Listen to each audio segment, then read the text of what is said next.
Monsieur le Président, si vous permettez, nous avons rencontré un groupe de jeunes Gabonais se réclamant d'un fan club à Meaux. Ces jeunes ont rencontré, Monsieur le Président, un groupe de jeunes Gabonais qui se réclament d'un fan club à Meaux. Ils se montrent particulièrement inquiets par rapport à votre état de santé. Et beaucoup de rumeurs ont circulé dans leur milieu. Et, Monsieur le Président, que dites-vous à ces jeunes? Tout d'abord, je suis heureux d'apprendre qu'il y a un fan club à Meaux. Je suis très flatté et puis sensible à cette marque d'estime et de confiance. Et ceci, je dois vous dire qu'effectivement, il y a beaucoup de manifestations de jeunes, de personnes à mon endroit qui me touchent et qui vraiment me donnent, constituent pour moi beaucoup de responsabilités. Si vous allez sur Facebook, j'ai près de 10 000 amis aujourd'hui. J'ai chaque jour des centaines de messages.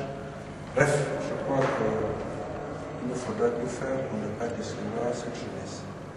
D'abord, par rapport aux problèmes de santé, écoutez, je sais que j'entends tout ce qui se dit. J'entends tout ce qui se dit et qui relève beaucoup de l'intox. C'est vrai, depuis le mois d'avril, j'ai rechuté parce que j'avais déjà eu cette maladie en 1994, j'ai rechuté. Je suis resté au lit, chaise roulante, et j'ai dû être évacué ici, en Afrique du Sud. J'ai subi une importante opération parce que je traînais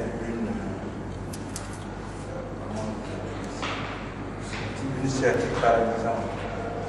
Et les médecins étaient clairs, il fallait opérer vite, sinon on risquait la paralysie.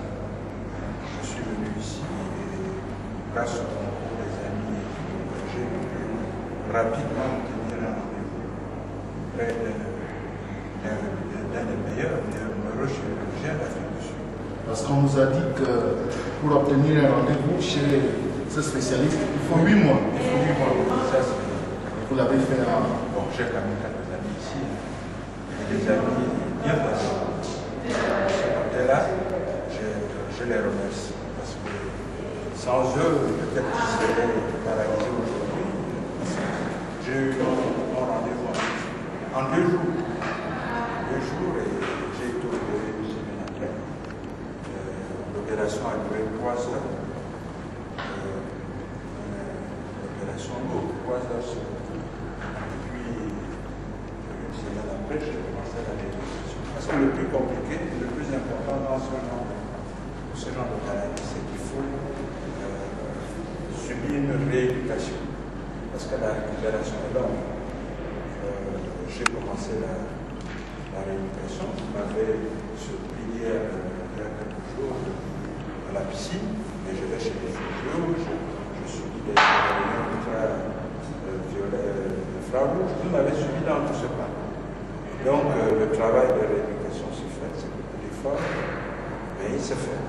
Maintenant, on ne peut pas empêcher les gens mal intentionnés, malheureusement, de colporter de nouvelles alarmistes, de fausses nouvelles.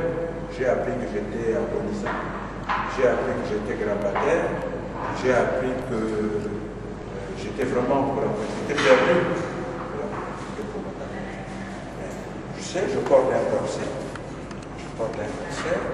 mais j'arrive, peut-être j'ai fait beaucoup de fois, je suis venu en chaise roulante tout d'abord. Maintenant, j'arrive à marcher. Et justement, sans doute avec une canne encore, mais je crois que d'ici quelques mois, quelques semaines, la canne pourra m'empêcher. Mais la récupération est quand même longue. 50% dans le même moyen, je vais les récupérer dans 6 mois, et 80% dans 1 an. Donc c'est long, mais l'essentiel est fait. Je marche, difficilement, je marche.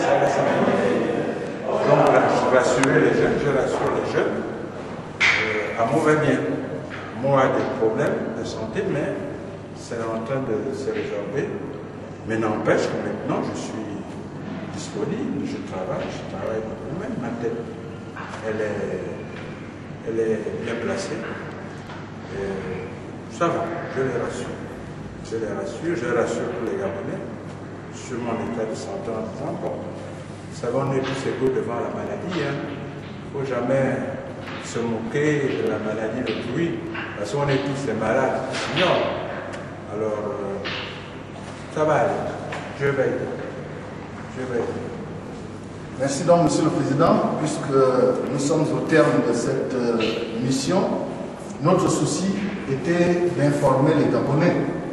Nous avions le devoir de venir à l'information, et l'information, c'est vous. Et les Gabonais ont pu autant pouvoir on voit ces images qui sont la réalité de ce qui se passe ici en Afrique du Sud. Donc, écoutez, tout à l'heure, vous m'avez parlé de la jeunesse. Parce que dans cette manifestation de sympathie de la jeunesse de mon emploi, je disais que c'était beaucoup de responsabilité pour moi. Mais moi aussi, permettez-moi de dire aux jeunes que aujourd'hui, ils n'ont qu'à voir ce qui se passe en Égypte. D'abord en Tunisie, en Égypte, au Maroc, en Libye, au Sénégal, au Yémen, c'est-à-dire partout où l'histoire est en train de s'écrire, les jeunes sont en avant, c'est-à-dire sont en pointe. Ils sont en pointe avec la société civile. C'est dire que, moi je leur dis, tout comme les jeunes tunisiens, tout comme la jeunesse marocaine, tout comme la jeunesse égyptienne, tout comme la jeunesse libyenne, tout comme la jeunesse sénégalaise, la jeunesse gabonaise aussi doit prendre ses responsabilités, doit honorer la jeunesse gabonaise doit prendre sa part de responsabilité, doit s'engager ouvertement et de manière responsable dans le combat pour la liberté, pour la démocratie, pour la dignité des Gabonais et des Gabonaises. Ils doivent le faire maintenant, parce que nous sommes à un tournant de l'histoire de l'empêcher comment dire ça, de jouer son rôle de citoyen. La jeunesse était instrumentalisée pour les adversaires politiques, elle a été instrumentalisée, il y a eu des tentatives de corruption. Vient d'être organisé à Libreville. Et vous avez certainement l'information. Et nous savons que les jeunes sont partis de la diaspora. On nous a parlé de 200 jeunes qui sont partis de la diaspora. Quel est votre sentiment sur cette réunion et que dites-vous à ces jeunes Gabonais? Écoutez, l'idée d'organiser un forum est une bonne chose. Consulter les jeunes, c'est une bonne chose. Mais ce qui est important, les jeunes de l'intérieur du pays, les jeunes de la diaspora, avec lesquels je suis en contact, c'est une bonne chose. Maintenant, quel est le contenu? Et quel est le résultat? Et qu'est-ce qu'on fait des résultats de ce genre de rencontre? Je crois que